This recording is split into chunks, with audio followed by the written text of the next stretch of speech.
Bismillahirrahmanirrahim. Alhamdulillahirabbil alamin. Alhamdulillahilladzi bi ni'matihi tatimmus shalihat wa bi fadlihi tatanazzalul barakatu wal khairat wa bi tawfiqihi tatahaqqaqul maqasidul ghayat alladzi hadana li hadha wa ma kunna linahtadiya lawla an hadana Allah.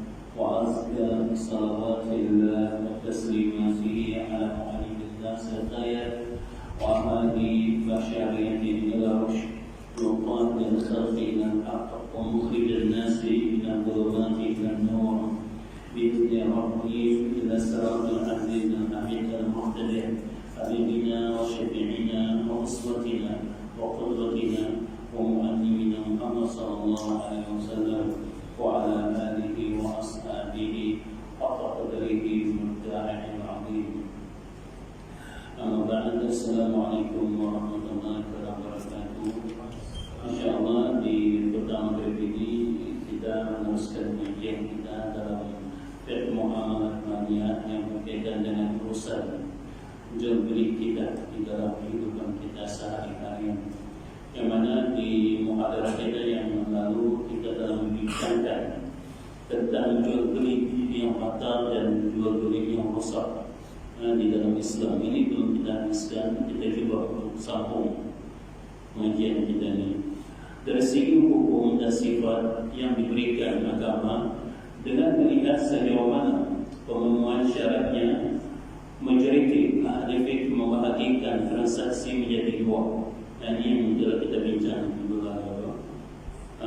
Transaksi sah dan transaksi tidak sah. Artinya di dalam urusan jual beli di dalam Islam ini ada jual beli kita yang sah dan ada jual beli kita yang tidak sah. Apa yang menyebabkan demikian itu kita akan bincangkan di sini. Transaksi sah adalah transaksi yang memenuhi syarat-syarat dan rukun-rukunnya. Sedangkan transaksi yang tidak sah adalah transaksi di mana salah satu rukun atau syarat-syarat tidak tertemui di dalam urusan jual beli tersebut. Yang mana di dalam minggu yang sebelum ini kita akan membicarakan tentang rukun-rukun dan syarat-syarat dalam jual beli. Ya, ada seterangkan siapa kita saya Tuhan. Kata Ustaz, kalau kita tidak ada pasti, kalau kita tidak ingat rukun-rukun dan syarat-syarat jual beli ini, susah kita memaham tentang ini. Ada seterangkannya. Kamu mungkin rukun-rukun dan syarat-syarat jual beli. Kalau kamu tidak ingat itu, tidak boleh kita belajar. Payah ini. Kita punya, kita maksud kursi kita ada di sini juga. Timbalan kursi ada. Okey, setelah saya ingat, boleh tak? Kita cuba ingat sama-sama. Sebab kata kalau kita ingat tidak boleh jalan kita. Berkaitan dengan rukun dan syarat-syarat jual beli ini. Okey, rukun itu ada tiga. Rukun ada tiga. Yang pertama al-muta'aqidain. Al-muta'aqidain artinya ada pembeli, ada penjual. Okey. Itu rukun yang pertama. Ada pembeli, ada penjual. Yang kedua, al-nabi al-zaman. Harga, ada harga dan ada barang. Okey. Rukun kedua, ada harga, ada barang. Rukun yang ketiga, al-ijab dan qabul. Ada ijab dan qabul. Telah kita terangkan sebelum ini, ijab dan qabul itu ada 4 jenis. Ya, ijab dan qabul itu ada 4 jenis. Atau setidak tidak jemaah yang tanya satu. Macam mana ijab dan qabul? Ada 4 jenis. Kita dari partai jemaah. Kamu ingat kan? Ijab dan qabul ada 4 kata Ustaz. Cuba siapa yang boleh terangkan dengan Ustaz? Ijab dan qabul. Supaya kita terus dari pengajian kita. Ada 4 jenis. Ijab dan qabul. Saya ingat yang sebenarnya tidak ada. Yang sebenarnya. Ada ijab dan qabul, ada 4 jenis kan Ustaz?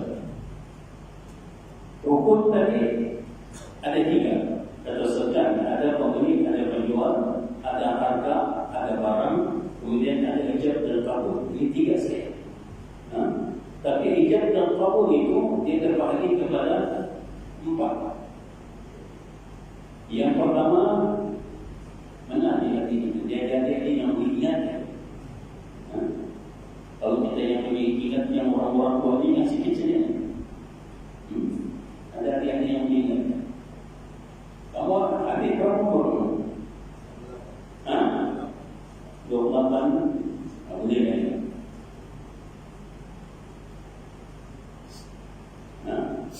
Yang pertama, dua-duanya mengucapkan pembeli kata saya jual, pembeli kata saya beli. Okey, yang pertama, pembeli kata saya jual, penjual kata saya jual, pembeli kata saya beli. Itu yang pertama. Yang kedua, pembeli kata saya jual, penjual kata saya jual, pembeli tidak ada cakap apa-apa. Boleh kan? Penjual kata saya jual, pembeli tidak cakap apa-apa. Okey?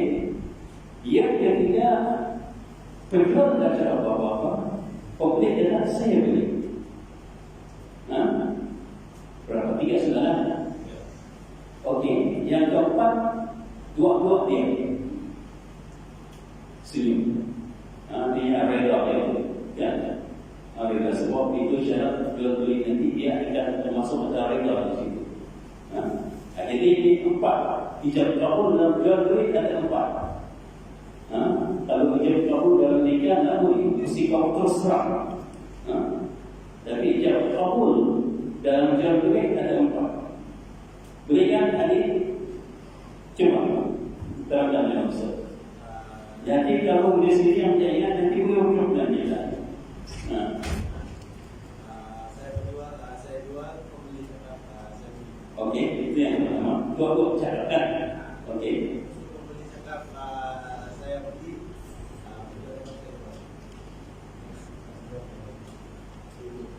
Macam mana ni? Saya menjual, saya cakap saya jual, pembeli cakap saya beli. Itu yang pertama kan? Okey, yang kedua. Saya jual, pembeli dia. Okey, bagus. Pembeli dia. Okey, yang ketiga dua-dua. Yang keempat. Ini yang keempat. Kedua dia. Pertama, jual beli. Kedua dia. Ini kita punya kursi jawab. Okey, boleh kan? Boleh kan? Okey, sekali lagi kita punya syarat ini. Pertama dulu. Pertama, Ustaz dengan saya Abang akan jual beli. Saya cakap saya jual. Ustaz cakap saya beli. Kedua, saya cakap saya jual, Ustaz diam. Okey. Ketiga, Ustaz cakap saya beli, saya diam. Okey. Keempat, dua-dua diam. Jadi ada rukun. Rukun kata Ustaz ada 3. Ya kan? Rukun ada 3. Bukan Ustaz ini mau memalukan ini tidak. Bukan Ustaz bawa Ustaz tidak bagian untuk memaksa memalukan mana-mana. Tapi ini kalau kita tidak boleh, kita tidak boleh jalannya. Kalau kita tak faham pada ini, kita tak faham pada ini. Ini pada asas dalam jual beli, pokok asas. Yang rukun beli, rukun jual beli ada 3. Kita sudah faham kan? Okey. Kita maksud beli sekali lagi rukun jual beli. Ini mana sudah kata? Tak. Mana sudah? Okey. Rukun jual beli. Adik rukun jual beli.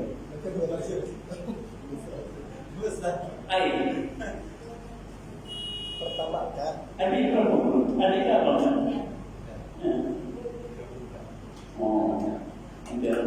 Jadi bagaimana begini? Siapa yang ada lebih muda ini? Siapa ada orang muda? Bunyi. Rukun jual beli ada 3 besar.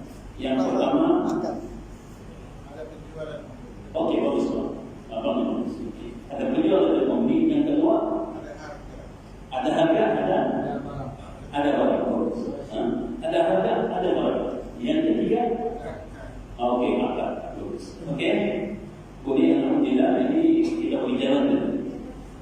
Okey, kita bagi syarat. Syarat ada 7. Yang ini kita kuat ingat sekitar. Syarat itu ada 7. Yang pertama at-taradi, reba antara pemilik dengan penjual.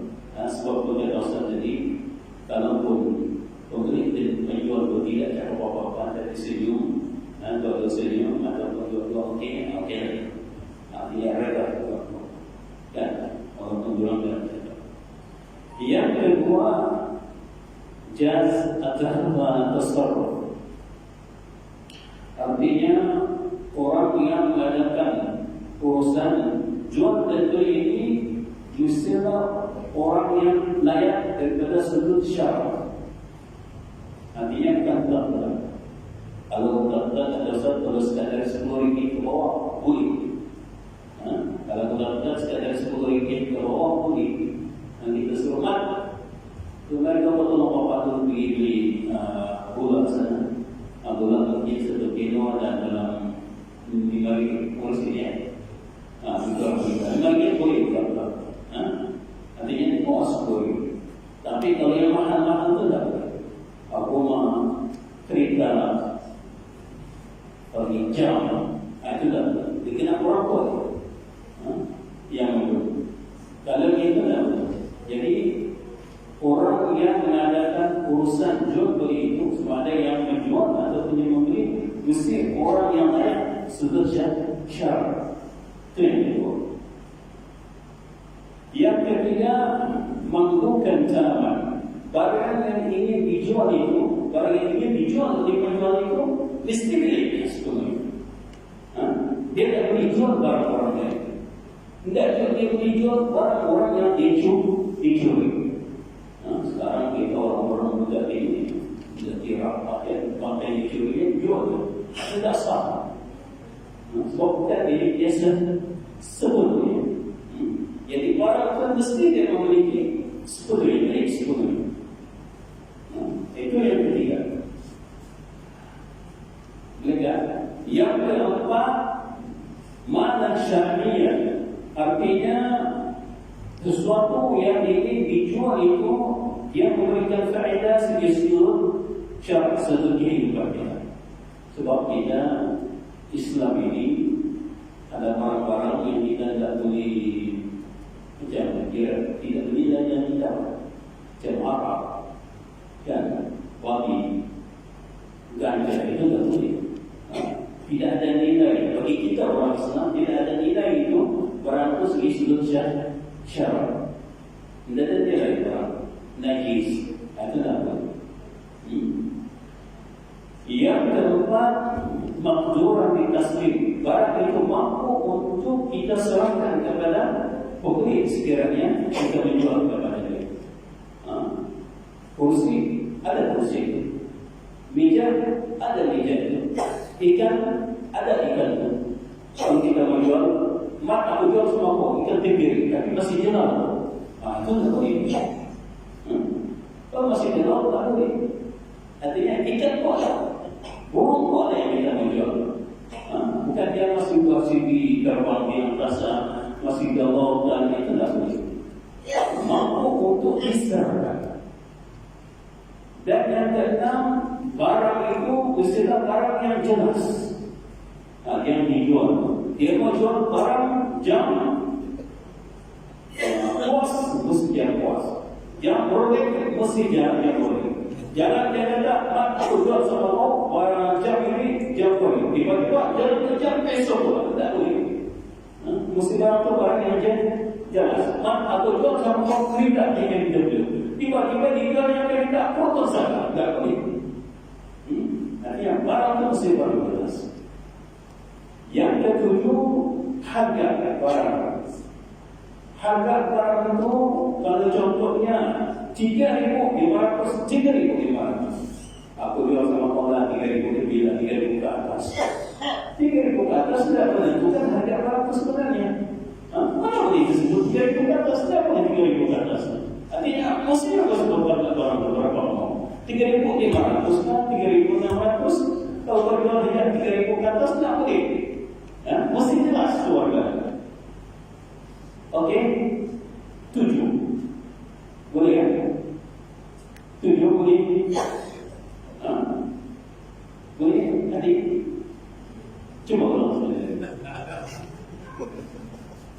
jadi mangsa gua dia. Kalau Ustaz ini hari.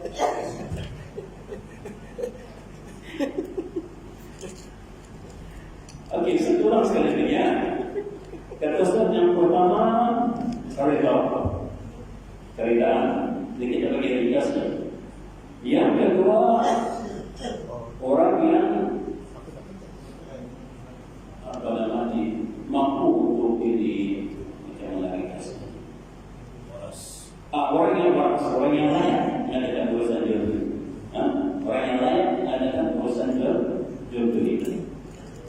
Yang ketiga, barang itu milik sebetulnya dia. Artinya pemilikan barang. Satu, reda. Kedua, mampu untuk mengadakan urusan jual beli. Yang ketiga, milik sebetulnya. Yang keempat, barang itu mesti berharga dari segi syarak. Yang keempat, barang itu mesti berharga dari segi syarak. Yang ketiga, jadi barang itu mesti dimilikinya. Yang kelima, barang itu mampu untuk diserahkannya. Yang keenam, harga jelas. Yang ketujuh, barang jelas. Boleh?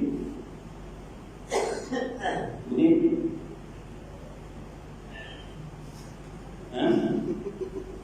Boleh kan?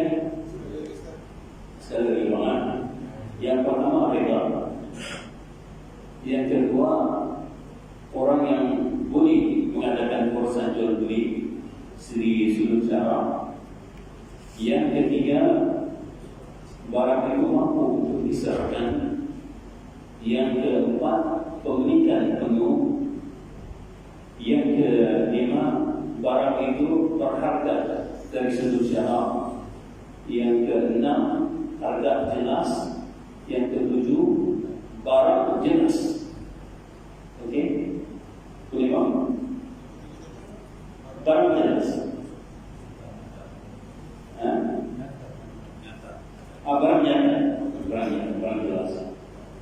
Maksudnya Ustaz tadi kalau jangan kerja murid dia boleh, tapi dia ada kesoalan. Okey, boleh kan? Boleh ni? Siapa yang tidak membantu juga? Syekh, boleh kan?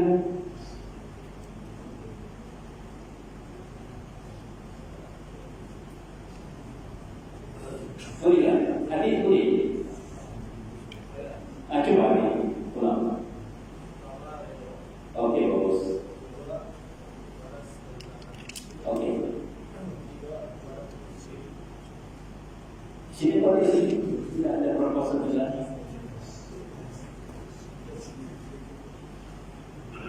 Minta maaf, Ustaz, bukan ini bukan mau mengujuk-ujuk sama ini supaya kita jelas kita punya bila kita berjalan kita boleh faham benar. Ya. Ya. Okey. Ya. Ya. Okey. Okey. Alhamdulillah. Okey ya. Kita boleh rujuk dia itu syarat-syarat. Namun Hanafi membahagikan transaksi menjadi tiga, yaitu transaksi sah, transaksi rusak, dan transaksi batal. Ini Hanafi. Kalau kita dalam mazhab Imam Syafi'i dia terbagi kepada dua sahaja, transaksi sah dan transaksi yang batal. Hanafi dia tambah tiga ini. Penyebab utama perbedaan antara majoriti ulama fiqh dengan mazhab Imam Hanafi adalah pemaknaan atas larangan agama terhadap transaksi tertentu. Apakah sesuatu perbuatan yang dilarang oleh agama identik dengan tidak sah? Dengan kata lain, tidak perlu dipertimbangkan lagi dan terjerumus ke dalam dosa. Artinya di sini Imam Hanafi menambahkan, ya sebenarnya dalam urusan jual beli itu ada biasa ataupun tidak sahnya. Tapi Hanafi kata dia lagi batal. Hanafi mengkategorikan yang tidak sah itu apakah dia melibatkan hukum di dalam agama, artinya berdosa. apabila orang itu tidak sah. Contohnya, kata Ustaz, bila kita menjual arak, kita menjual arak. Adakah di dalam Islam kita menjual arak itu sah hukumnya? Sah hukumnya menjual arak itu? Segi syarat tadi, kita lipas kepada syarat tadi. Sah kan tidak sah? Tidak sah kan? Sebab yang dijual itu orang yang melanggar dengan syarat. Yang tidak ada nilai di situ sudut syarat. Anda sah. Apakah ini melibatkan hukum usaha di dalam mazhab Imam Hanafi? Apakah tidak menjual arak itu melibatkan hukum usaha? Iya, kan? Kalau menjadi ulama yang tak batal, artinya batal cukup, tidak boleh otomatik. Kan? Tapi kalau di dalam mazhab Imam Hanafi, dia kata tidak sah. Tapi kalau berlaku perniagaan, dia tidak sah tapi melibatkan dosa. Artinya boleh jalan. Faham tak? Artinya contohnya seaman. Penjual arak, si kari membeli dua-dua Islam ni. Dua-dua Islam. Kari itu Islam, seaman itu Islam. Bila si kari membeli daripada seaman arak itu, kan penjualan ini sebenarnya tak sah.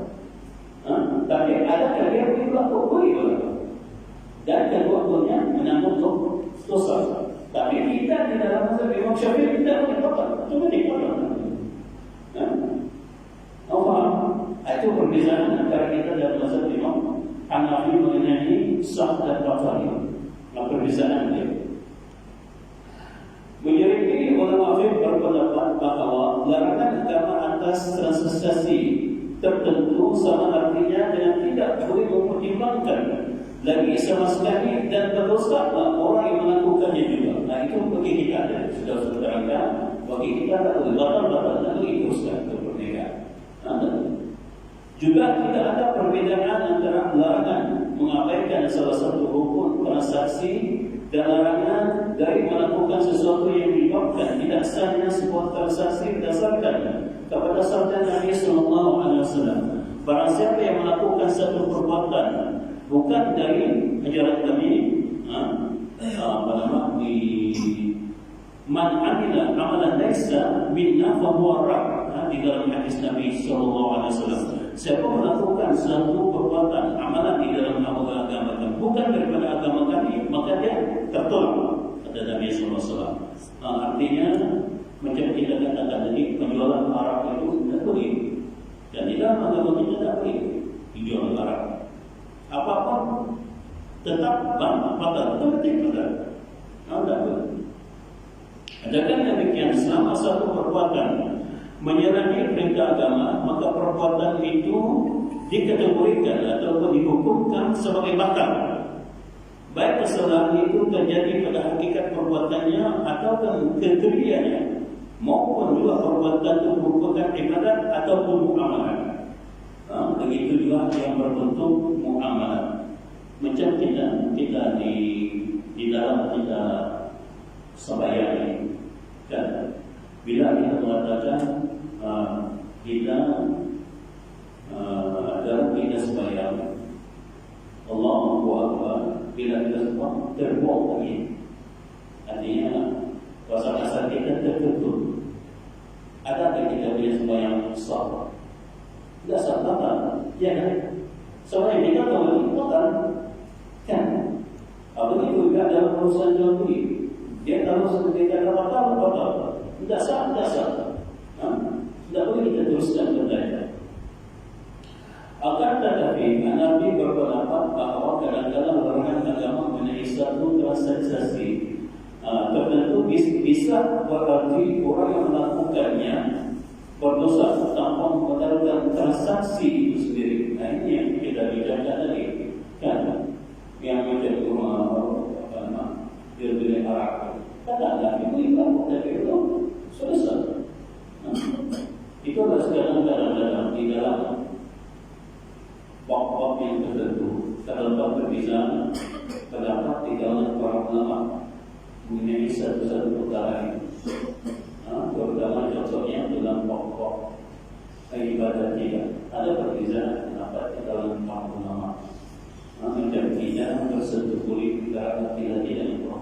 dalam mazhab Imam Syafi'i mesti batal. Wudu kita batal. Tapi di dalam mazhab Imam Maliki, di dalam mazhab Imam Maliki tidak batal. Di dalam mazhab Imam Hanafi pun tidak batal.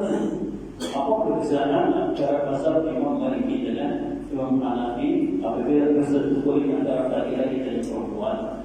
Imam Hanafi mengatakan kalau bersentuh kulit antara laki-laki dan perempuan itu dan tanpa syahwat tidak batal.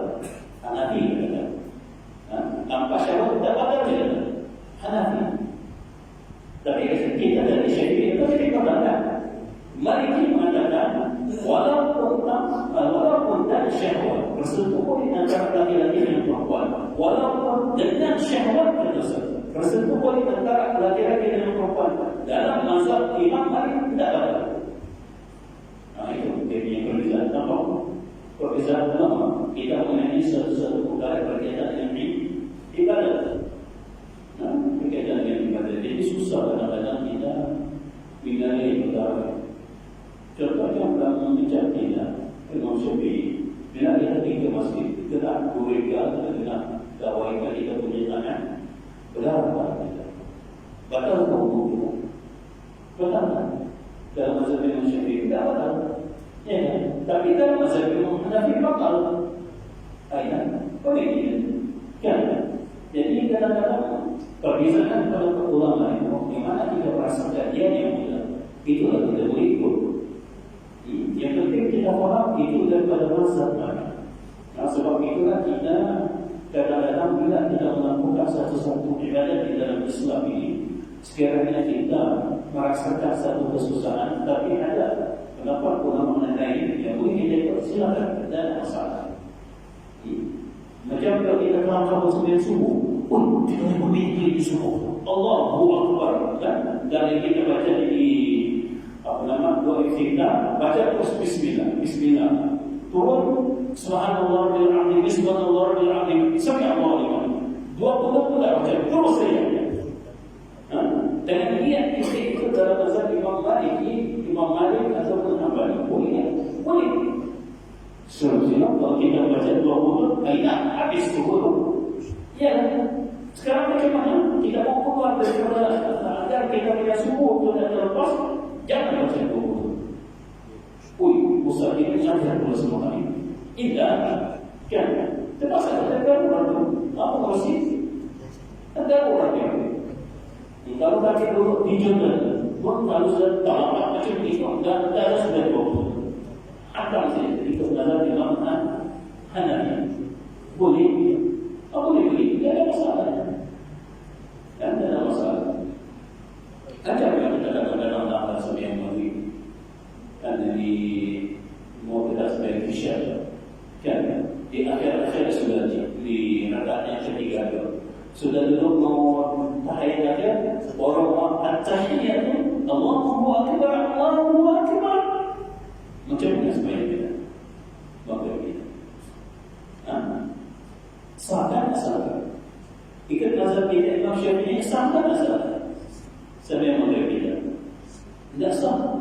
Ya, Syafi'i kita katakan tidak sah. Mesti kita assalamualaikum warahmatullahi wabarakatuh. Okey. Tidak itu sah.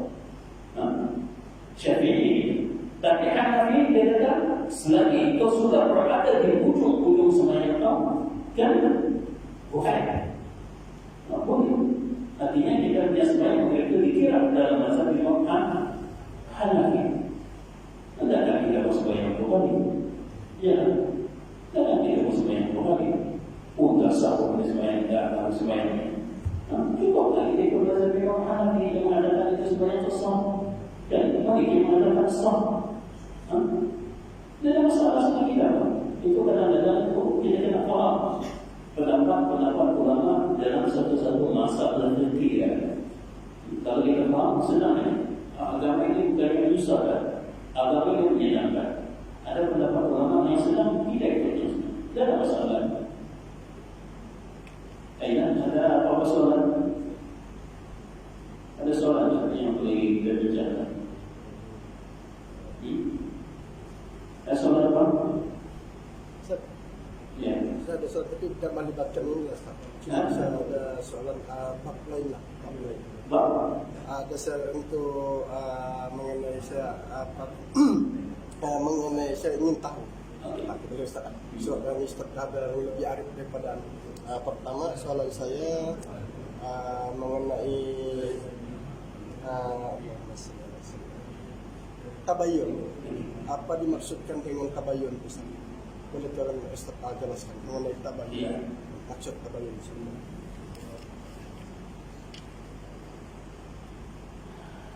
Tabayun ini ada diterangkan di dalam ayat surat Al-Hujurat. Kalau tidak silap Ustaz, anak-anak yang hafiz ini. Dia firman Allah Subhanahu wa taala mengatakan a'udzu billahi minasyaitonir rajim. Ya ayyuhalladzina amanu in ja'akum fasiqun binaba'in fatabayyanu. Ada fatabayyanu, dia kata, wahai orang-orang yang beriman, apabila datang kepada kamu orang yang fasik, maka hendaklah kamu selidiki dulu. Selidiki dulu, yang maksudkan dengan terbaik di sini yang selidiki dulu artinya kita perlu ambil tahu benar. Kita perlu jelas sebetulnya itu, baru kita berhukum. Jangan kita tidak tahu benar itu kita menentang saja. Mengeluarkan hukum begitu tanpa tahu perkara yang sebenarnya. Itu diharapkan di dalam Islam. Sebab itulah hukuman yang kita jatuhkan ke atas seseorang dengan seorang yang berbeza, dengan seorang dengan seorang yang lain itu berbeza di dalam Islam. Ada seorang kepada Nabi Sallallahu Alaihi Wasallam, kata Nabi Sallallahu Alaihi Wasallam yang diambil sahabat itu minta nasihat kepada Nabi Sallallahu Alaihi Wasallam. Kata Nabi Sallallahu Alaihi Wasallam, isbir, sabar. Datang yang lain kepada Nabi Sallallahu Alaihi Wasallam dalam keadaan yang sama, dia kata, ihtarim walidayk, hormati kedua orang tua. Keadaannya sama, tapi hukum yang dijatuhkan oleh Nabi Sallallahu Alaihi Wasallam berbeza. Kenapa? Dia berdasarkan kepada keadaan seseorang. Sebab itu kata Ustaz, kita tidak tahu Nabi Sallallahu Alaihi Wasallam. Kalau kemudian dia sedikit, dia itu kasyaf. Bukan jadinya tidak kasyaf. Artinya Nabi Sallallahu Alaihi Wasallam tahu hakikat yang berlaku sebalik daripada ini. Keadaan diri seorang pun Nabi Sallallahu Alaihi Wasallam tahu. Kita tidak boleh, kita mesti capai dulu, tahu dulu keadaan dan baru kita menjatuhkan hukuman. Kalau kita tidak tahu keadaan, tidak boleh. Tidak boleh. Sebab itulah di zaman Khalifah Umar bin Khattab, di zaman yang mana zaman dia ini berlaku kebodohan, zaman kebodohan. Orang mencuri, Umar radhiyallahu anhu tidak otomatis potongkan, jatuhkan hukuman, potongkan. Tidak. Umar panggil, kenapa kau mencuri? Ditanya, kenapa kau mencuri? Dia berkata, aku mencuri sebab istri itu dalam makan, anak dalam makan, dalam makan, semua. Umar bukan lagi butuh tangan, lagi mengikuti semuanya. Begitu. Jadi artinya kita ini bila kita menjatuh hukuman, mesti jangan tahu dulu hakikat sebenar keadaan. Jangan kita tahu. Arab umumnya menjadikan hukuman tanpa tidak tahu keadaan sebenar. Itu artinya kembali. Ada kedua Ustaz. Ya. Itu pertama. Kedua, bolehkah kita mempercayai seseorang yang fasik dari segi gelaran fasik, hubungan dia dengan Allah dari salah satu orang itu bukan kita menilai dia daripada tidak sholat. Pertama, memang pun dia tidak sholat. Tapi bolehkah kita mempercayai orang yang sebegini? Sebab boleh dikatakan orang fasik. Jadi kalau dari segi itu bolehkah kita mempercayai apa dia kabarkan dengan sebagai kita seorang yang memahami hukum-hukum Allah, tapi kita bertanya kepada orang fasik ini, adakah kita boleh mempercayai dia sepenuh apa yang dia perkatakan kepada kita, apa yang dia sampaikan? Bagus soalannya.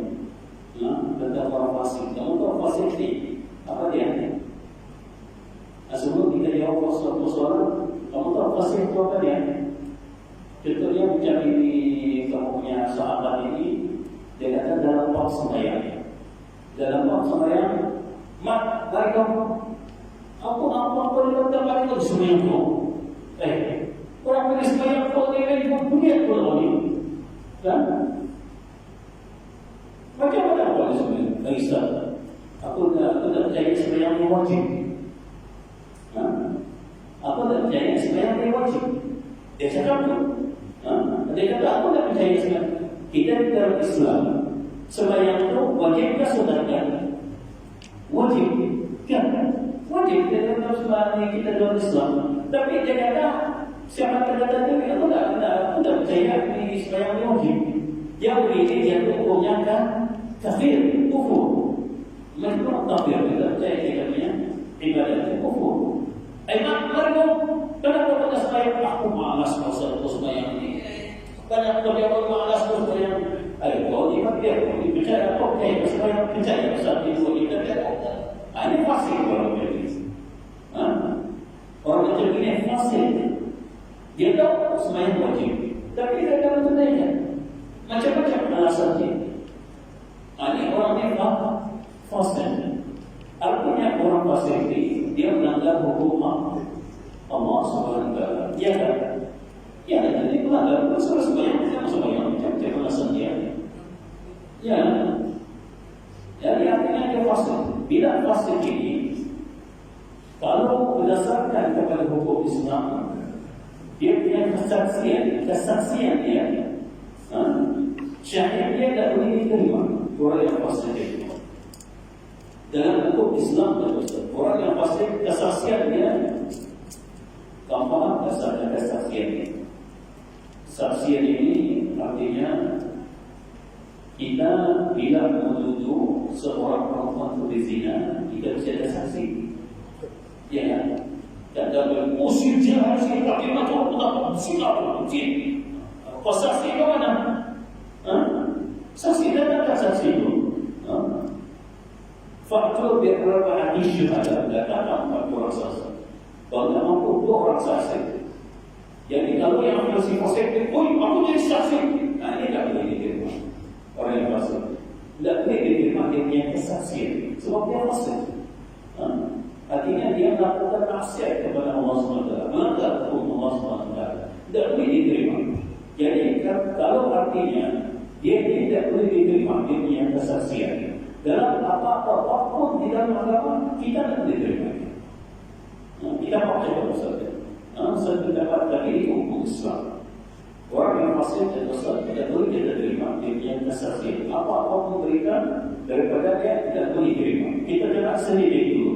Punya apa-apa untuk fasik itu sih boleh.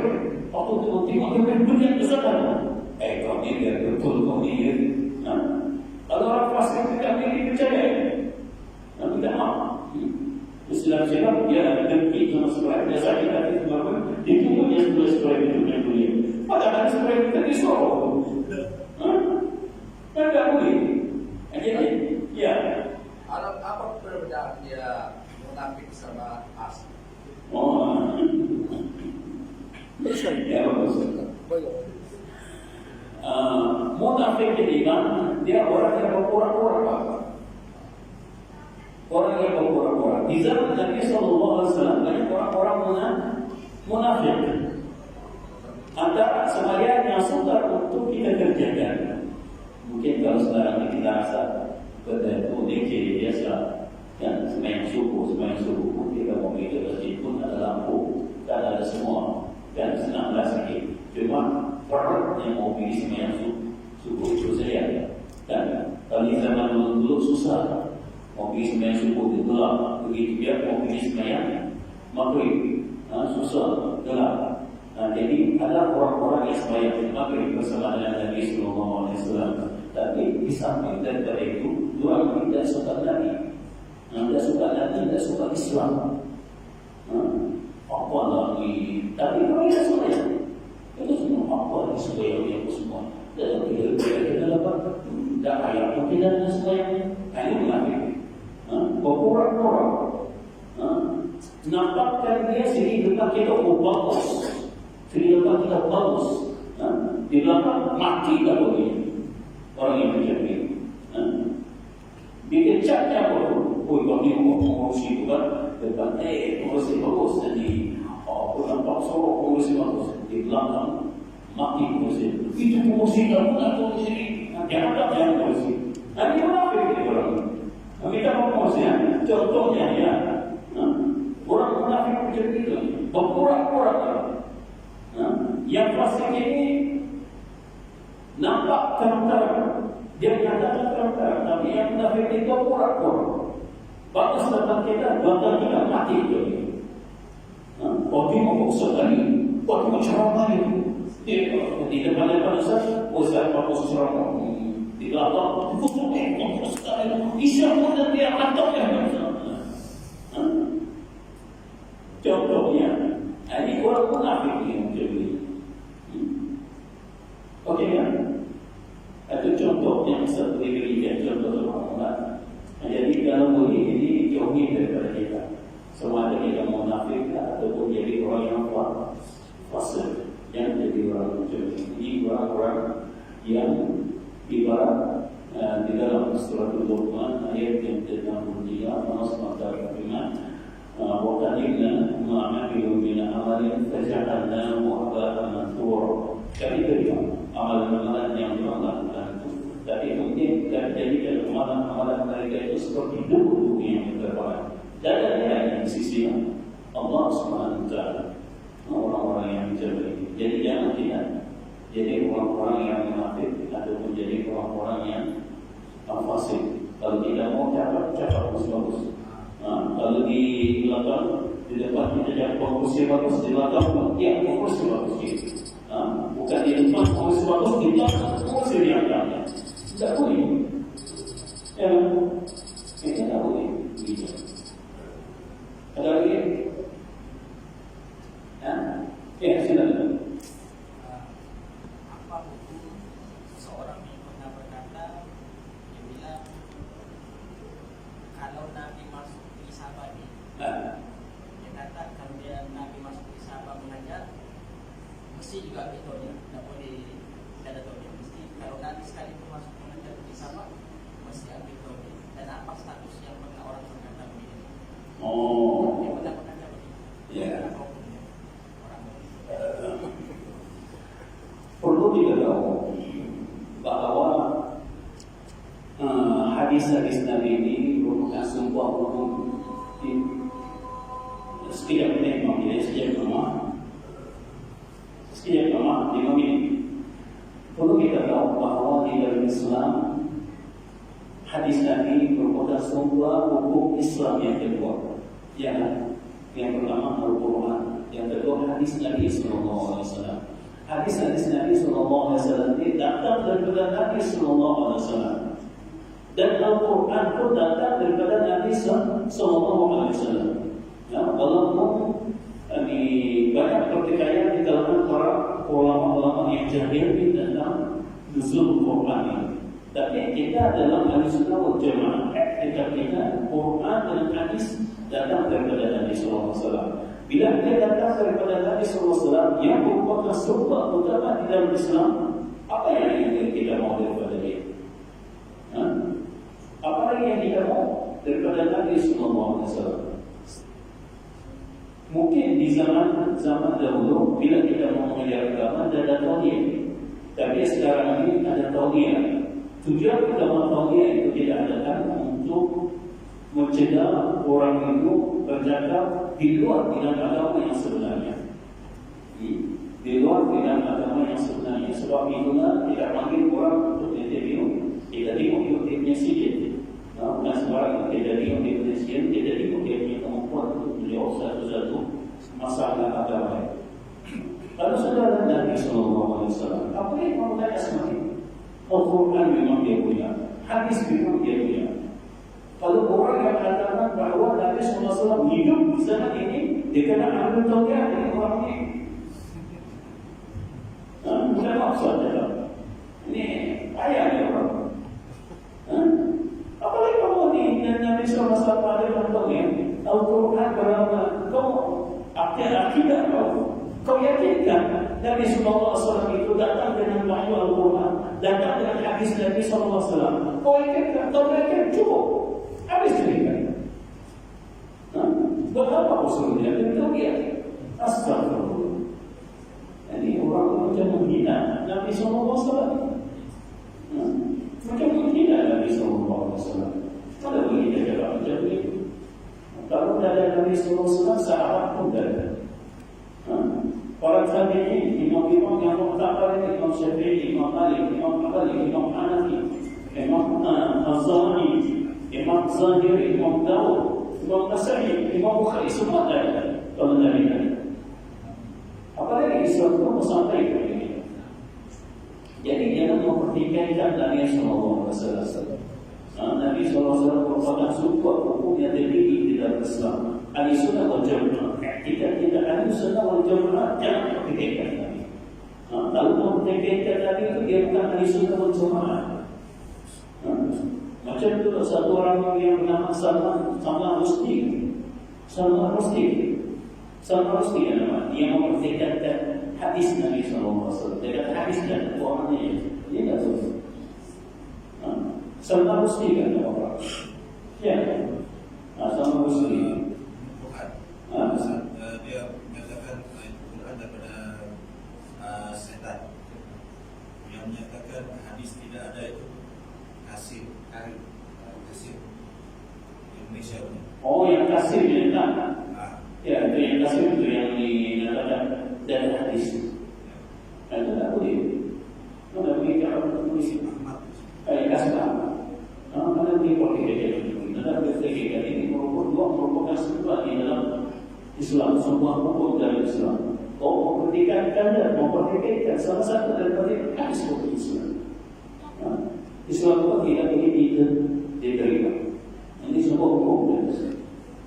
Jadi jangan pertikaikan Nabi, jangan pertikaikan hadis, jangan pertikaikan Al-Quran. Kita ahli sunnah wal jamaah harus percaya ini. Sedangkan Syiah, kalau Syiah orang akidah itu ada bercanda dengan kita. Syiah. Tapi kalau kita percaya dengan Quran, orang tetap percaya hadis. Syiah itu orang percaya Quran, percaya hadis.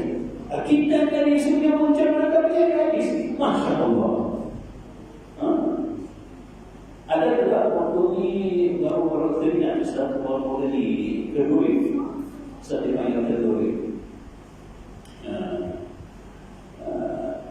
Biasanya kalau seperti di Malang Keduri, suatu dalam baca ayat seperti awalnya, ini lepas keadaan sudah tahlil apa semua, jadi orang imam yang di depan satu saja dia kata doktor apa kata doktor Firman sekarang saya tak tentang apa itu dia kata tentang Fir'aun menghantam sama Israel dan tentang Fir'aun menghantam sama Israel dia apa kata doktor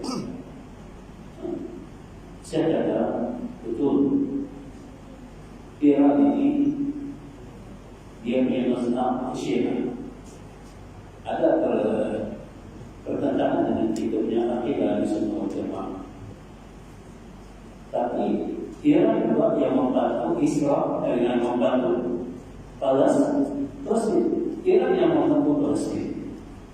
Di saat ketiga yang mana orang-orang Islam yang mengaku ahli sunnah wal jamaah, negara-negara Islam yang mengaku ahli sunnah wal jamaah tidak menolong Palestina.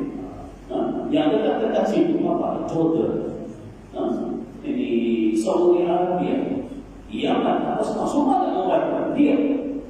Tapi dia yang bangun tentang Israel. Dia yang bangun tentang Israel. Apa kita punya perasaan? Apa kita punya perasaan? Nabi Sallallahu Alaihi Wasallam, Nabi Sallallahu Alaihi Wasallam, ketika berada di Madinah Munawwarah, ketika orang-orang Yahudi yang bukan Islam ingin membantu Nabi di dalam peperangan, kata Nabi silakan. Walaupun kita berbeza agama, silakan membantu silakan. Anda ada masalah. Jadi kalau kita kira membantu semua kita, syukur alhamdulillah. Jadi apa betul-betul punya akidah? Itu terserah antara orang dengan Allah SWT. Kita tak masuk campur. Kita tak masuk campur. Itu akidah orang, akidah kita. Terbuat. Tapi selagi orang membantu Islam, kita harus syukur. Ya, kita harus mengakui orangnya kemampuan. Rasulullah siapa? Irak dengan Turki Israel. Yang lain itu semua Yahudi. Kau mengaku saudara Islam, kau belum? Ya kan? Kau mengaku Islam apa? Kenapa kau mengaku aku Islam? Kenapa orang-orang yang lain yang baca sedikit yang tidak berarti bangun banyak. Jadi kenapa kita bersama? Oh ini kafir sesat ini sesat. Kau punya antara dengan Tuhan. Kau tidak beda ikut campuran tentang hal itu. Orang sudah cukup bagus membantu kita Islam. Sudah cukup bagus. Bagaimana perusahaan begitu juga. Ya, saya pun pernah menjadi. Tapi yang banyak yang menentang ini saya tidak suka. Saya berusaha begitu. Ya kan? Muslim dan orang Islam, kenapa kita tolong memberi atau dasari? Kenapa orang yang lain tidak ingin menentang? Jadi sepatutnya kita orang Islam kan kau sudah tahu, kau sama-sama kali dia tidak ada semua cuma apa itu? Itu yang ada Islam. Sebab itu kata Ustaz ini hidup di dalam Arab 13 tahun. Ustaz kata dari saat hidup di dalam Arab 13 tahun. Ustaz tahu bagaimana caranya orang Arab. Aku hidup sendiri, kau mati, kau punya pasal. Itu orang. Ustaz kata 13 tahun di dalam Arab. 9 tahun setengah di Jogja, 3 tahun setengah di Maroko. Sama hanya orang yang dalam kerja. Mana orang bantu saudara-saudara? Kau mati, kau punya aku ikut bapak senang dia. Itu dokter. Orang Arab ini. Ustaz tahu tak? Ramai orang Arab. Susah. Kita ini membantu juga. Kita ini Indonesia kita bukan tidak kurang data. Karena takut, kita tidak takut. Tapi yang pertama jauh daripada kita. Kita ada barang-barang ini kita punya data. Malaysia ada data, Indonesia punya data. Ya kan? Tapi tidak ditukar bukurkan. Bukan. Ada, tapi tidak berbukurkan. Kalau berkaitan dengan negara, kita ini negara kecil. Kita ini negara kecil. Dihantam, kita sekali habis boleh. Itu kalau yang data yang lain tinggi itu, kita syukur. Dari yang berada kita kepada orang boleh kita kepada dan ada orang yang lain yang belum dia menghantar semua syukur dan itu sudah itu waktunya sekarang. Ustaz kita mampu mungkin emosi sedikit. Tapi itulah hakikat yang sebenarnya sepatutnya kita akui. Jadi apa yang baik terdatang daripada Allah SWT, jadi yang buruk terdatang daripada diri kita sendiri.